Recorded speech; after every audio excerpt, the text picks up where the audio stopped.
Hello दोस्तों, राम राम सत श्री अकाल, वालेकुम सलाम। तो आप सब कैसे हो? उम्मीद है आप सब अच्छे होंगे। तो के ब्रदर क्लासेस आपका हार्दिक स्वागत करता है। तो दोस्तों, आपको बता दें, इतने दिन से वीडियो नहीं, इसका रीज़न ये है क्योंकि हमारा ये यूट्यूब चैनल है, ये मेरा खो गया था।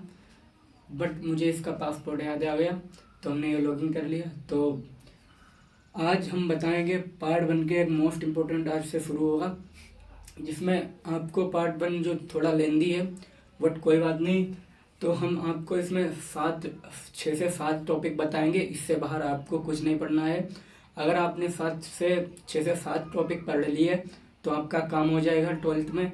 तो यहाँ से पहले पार्ट तक में हम 7 से 8 नंबर के क्वेश्चन बनते हैं। तो चलिए समझ लेते हैं। आज हमारा है लेक्चर 1। तो लेक्चर 1 में क्या है? पार्ट 1 पुष्पे लैंग्वेज जनरल लेक्चर 1 है ये, 12th बायोलॉजी। तो पहला क्या है? बाह्य त्वचा, सॉरी, क्या क्या पढ़ना है हमें? टॉपिक क्या क्या क्या नाम है? लघु बीजांड ध्वनि की संरचना, ये टॉपिक है हमारा, जो हमारी बॉडी की नजरिए से मोस्ट इम्पोर्टेंट है। और ये पूरे पूछे जाता है, तो पूछा जाता है 5 नंबर में या 2 नंबर में, क्योंकि 5 नंबर में पूछेगा जो संचित्र वर्णन पूछेगा। अगर 2 नंबर में पूछा तो इसका चित्र देख रहे हो, चित्र पूछ लेगा। कुछ नहीं, सिंपल सा चित्र होता है, बस आपको 3-4 नाम लिख देने हैं, आपको यहाँ से 2 नंबर मिल जाएंगे।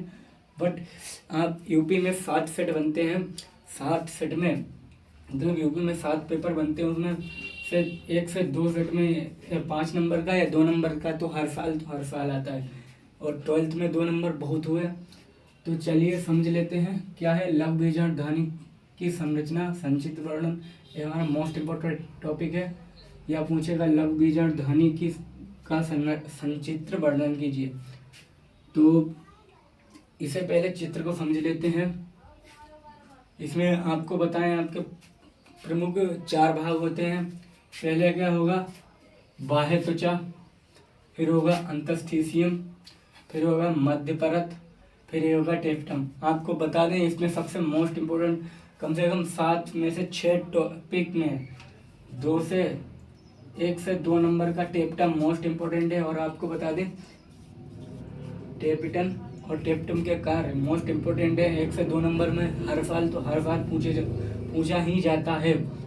ये तो मोस्ट इम्पोर्टेंट हुआ ना। तो पढ़ते हैं। पहला गया है बाह्य त्वचा, देख लेते हैं क्या है। हेडिंग डालिएगा बाह्य त्वचा। तो बाह्य त्वचा क्या है?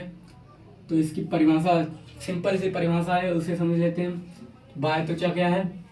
यह परागकोश की सबसे बाहरी परत है। जाहिर सी बात है, ये परागकोश है। ये पूरा क्या है? परागकोश है।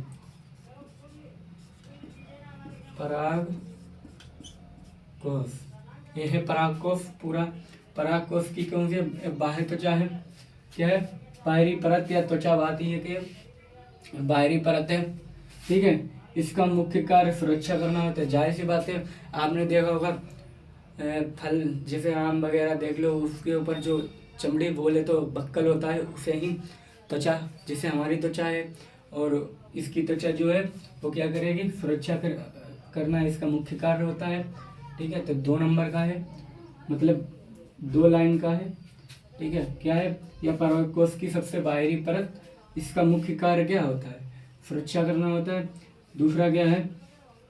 अंतस्थीसियम। ये अंतस्थीसियम देख लेते हैं क्या है। यह बाह्य त्वचा के भीतर उपस्थित एक भित्ति होती है। भित्ति समझ रहे हो?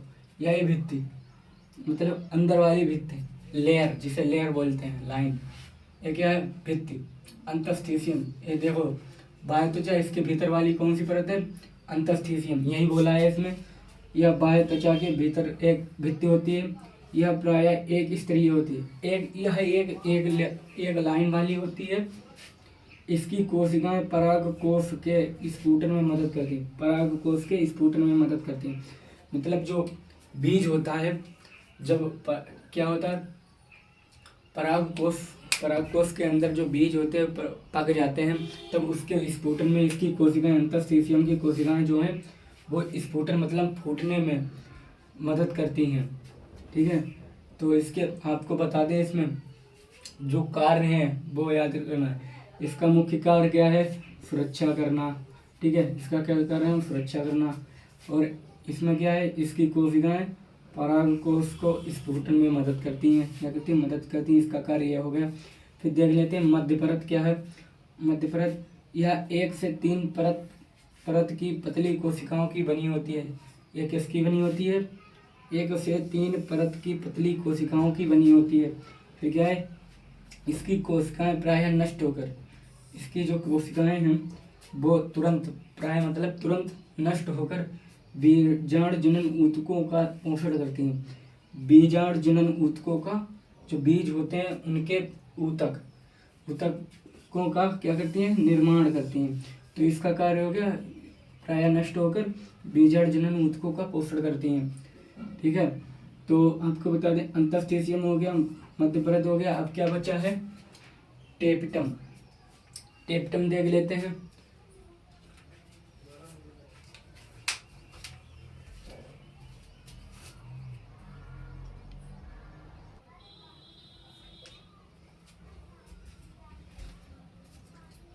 तो चलिए अब देख लेते हैं टेपिटम, जो आपके टॉपिक का मोस्ट इम्पोर्टेंट पार्ट है।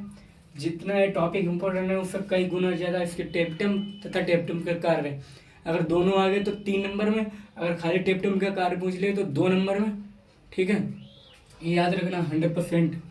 तो देख लेते हैं क्या है चौथा पॉइंट, टेपिटम।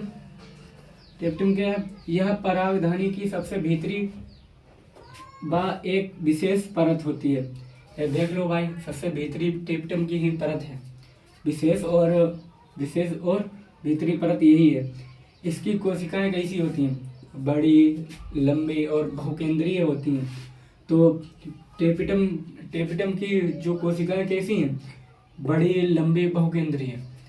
ठीक है, बड़ी, लंबी, बहुकेंद्रीय इसकी कोशिकाएं हैं। फिर समझ लो इसके टेपिटम के कार्य जो मोस्ट इम्पोर्टेंट है, फिर से आपको बता दें, मोस्ट इम्पोर्टेंट है। ठीक, क्या है टेपिटम के कार्य, यह परागकण के बाह्य भित्ति पर एक तेलीय परत बनाती है। पहला पॉइंट क्या है, एक तेलीय परत बनाती है। कहाँ पर बनाती है, परागकण की भित्ति पर क्या बनाती है, एक तेलीय परत बनाती है। ठीक है, दूसरा क्या, यह स्पोरोलिनिन नामक पदार्थ का निर्माण करता है। इसका वो याद करना है, टेपिटम इससे एक संबंधित जरूर आएगा आपके पेपर में। क्या है, स्पोरोलिनिन नामक पदार्थ का निर्माण होता है इसमें। ठीक है, फिर तीसरा देख लिए, इसमें हार्मोन का स्राव होता है। इसमें हार्मोन का भी स्राव होता है। तो देख लो एक बार और अच्छी तरह से नोट कर लो, और आपको बता दें मोस्ट इम्पोर्टेंट टॉपिक है। तो आशा करते हैं आपको ये वीडियो बहुत ही हेल्पफुल लगा होगा। ठीक है, तो आज पहला है लेक्चर 1, फिर कल आएगा लेक्चर 2 जिसमें मोस्ट इम्पोर्टेंट टॉपिक की बात करते हैं। और ये बहुत बड़ा टॉपिक है, बट आपको 6 से 7 ही क्वेश्चन इससे पढ़ने हैं, इससे आगे कुछ नहीं पढ़ना है। अगर आपने एक कम से कम 1 से 7-8 क्वेश्चन पढ़ लिए तो आपके लिए रामबाण साबित होने वाला है, क्योंकि 6 से 7 नंबर के वही क्वेश्चन फंसेंगे 100%। तो 100% इसकी गारंटी हम लेते हैं।